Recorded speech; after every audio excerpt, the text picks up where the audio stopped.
Northamptonshire on top as Gloucestershire struggle again. A 95 from Ryan Rickleton put Northamptonshire on top in Cheltenham. The visitors took a first innings lead worth 36 at the start of day 3. A good response after the hosts had put on 317. Northamptonshire weren't too far ahead yet, but Gloucestershire couldn't afford to let that lead grow too much more. But the visitors swiftly set about increasing that advantage.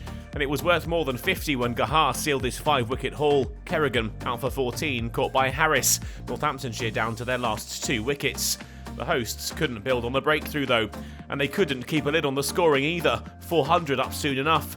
And with 4 off Gohar, Sales moved to 50 off 121, just his second half-century in first-class cricket. Ben Sanderson put in a handy showing at number 10, playing his part in yet another solid partnership. The 9th wicket was worth 50 off 63 balls when Sales flashed Van Buren through the offside for 4, and Sanderson moved them past 450. The lead was starting to look a little imposing now. It was worth 137 at lunch. Northamptonshire 454 for 8 at the break.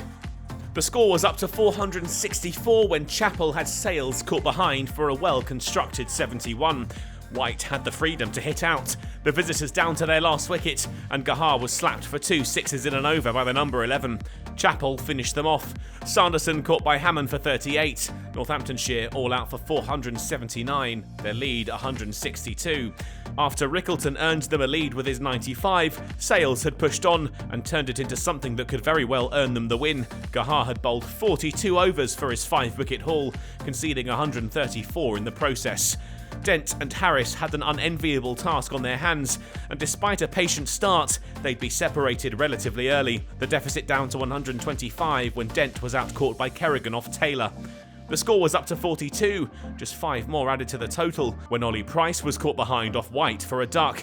After struggling in the first innings, Harris was batting with determination and defiance. The Lions' share of the runs came from his blade in an attacking showing from the Aussie. When they walked off for tea, Harris was up to 49, still 80 needed for parity. Hammond fell shortly after the break, out LBW to Taylor for 17. With a single off Sanderson, Harris moved to 50, scored from 67 balls. A good knock for his side, but they needed more. He wasn't able to build on his return though, down the track to Kerrigan and bowled for 62. Bracey too would fall to spin, bowled by Keogh. Van Buren and Higgins didn't have much time to find their feet as a partnership. Bad light stopped play with the score 135 for 5. And they wouldn't get back out there. A bit of an escape for Gloucestershire, who would finish the day trailing by 27 runs and in a bit of trouble. For the hosts, the time that has been lost in the game could prove crucial if they're to avoid defeat, but Northamptonshire will be confident that they can pick up the 5 remaining wickets and chase down whatever's set for them on the final day in Cheltenham.